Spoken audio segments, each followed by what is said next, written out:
haala jirtan hundatti isin haala qabu isiniin jedha.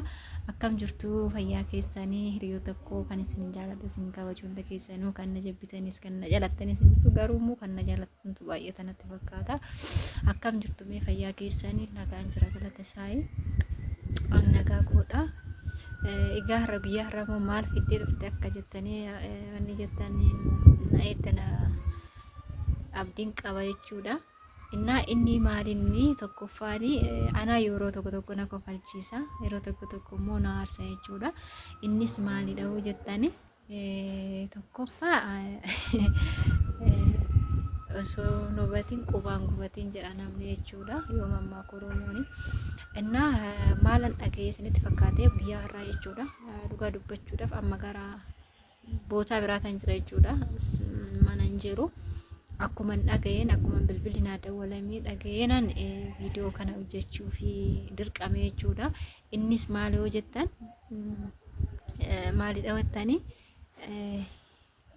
hinaanii fi wanni jechuun suusinnaa yookaan mastuu hin beektu kanaafuu wallollee turre maaliif sababa hinaan nurratti abbaa manaa koo jaalattee akkana na soosiistii akkana waan akkana kan natti meenyudha mastuudha jechuudha. Mastuurraan waan kana hunda dhagee hinaan walitti buune jechuudha walitti bu'insa guddaa uumne jechuudha. Kunis immoo dhugaa ta'uu danda'a soba ta'uu danda'a hin beekamu kan mastuu sun dhugaadha yookaan immoo kan namni amma immoo oduu biraa dhagee namarraa information dhagee jechuudha. Information kanas kan dhagee ifama bubbeedha akka malee bubbisaa hin qorralleedha jechuudha sababa sagalee dhageechisa bubbeen waan ta'eef sababa saniif walee ni beektanii walee tubbidha jechuudha. Na dawwalteeti waan kanarratti mari'attee jechuudha. Osoo hin hubatin atillee waan akkanaa keessa seentee kanaafi waan dhagee kan information dhagee tokkotu waan jiruuf sittanii manaan jettee naa bilbiltee maal inni jennaanii mastuunii waan hinaan hin jaalanneef hinaan walitti bu'insa guddaa waan taateef siin sobdee viidiyoo yookaan immoo wanti ishiin haasoftu kan yeroo waan nageenyaaf yoo ishiin nagaa waliin haasaa abbaa manaa keetii wajjin haasoftu marii tokko kan namni nagaadhaaf illee yookaan nagaa bultee akkam jirtaa namni walii dawwala ollaadha waan ta'eef sababa saniifis ta'uu danda'a hin beekamu. Anis immoo abbaa manaa kiyya dawwalee waan gaafadhu jechuun innis inni dallane wanti akkanaa maalidha jedheeti innis wanni jechuu danda'a kan dhosuu danda'a yookaan immoo ishiidhaaf dhosuu yookaan mormuu hin danda'a jechuudha.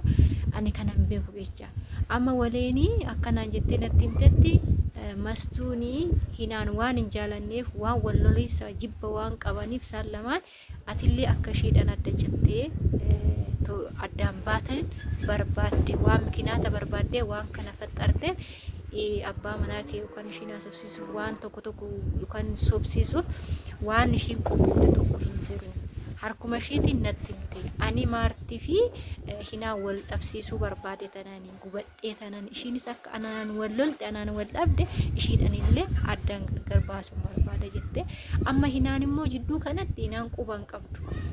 Anis jidduu kanatti wanta tokko quban qabu kan natti fideessi mastuma jechuudha waan kana baay'ee sirriitti aareetan jira har'a jechuudha dhugaa dubbachuudhaaf. Gisee tokko immoo na kofalchisa yeroo tokko immoo na aarsa jechuudha naga dhugaa sinii jedhani.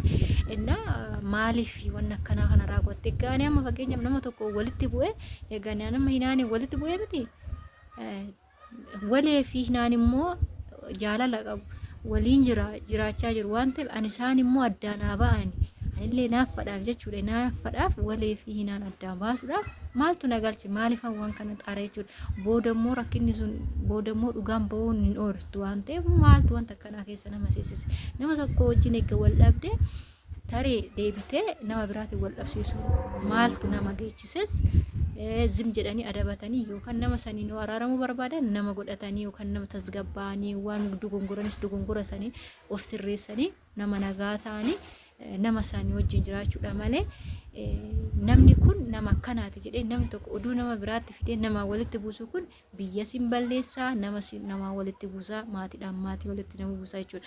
Amma anaaf naani baay'ee riyaa turre gwaaddanyaa tiyyaa ammallee taanaan garaana nyaatti waan ta'eef rabbi jedhe yookaan hararamuu yookaan deebi'uu yookaan noonaa dhageeche duraayyuu yookaan ishii abdattee ishii jaalatteeti ishii amanteeti kananii sitti dhiyaadhu dhiistee kasirraa fagaattu amante naan jetti waan ta'eef sababa kana amma ishiin girgirrii uumtii yookaan waan ani jedhu kana fudhattu waan ta'eef amma narraa fudhattu jechuudha. Odoo nama namaanuu yookaan abbaa manaa isheetti dawwalee duwwaan kana jedhee abbaan manaa isheetu yookaan aaruu danda'a yookaan natti aaruu danda'a yookaan immoo ishii sababa ishiidha wal lolee fi wanni jechuu danda'u malee natti aara jechuudha. Maaliif odoo hin hubatin atillee abbaadha manaatii yaa walitti na buustee duraa wal dhabee san jira.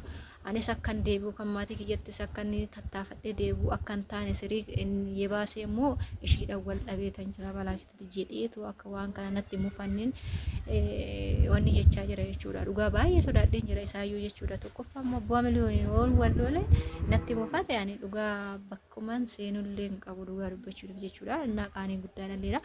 Kanaafi dhugaa dubbachuudhaaf amma wanna nani hubadhe mastuun na sobaa jirti jechuudha. Mastuun na sobdeetti walitti himattee walee bira deemtee masuu ani dhanaan wal dhabee hinaani wal dhabee tanani safarallee na jiraachisuu diddee jirti ollaa ishiitis taa'uu dadhabee tan jira jettee walee bira dhattee viidiyoo hojjetteerti.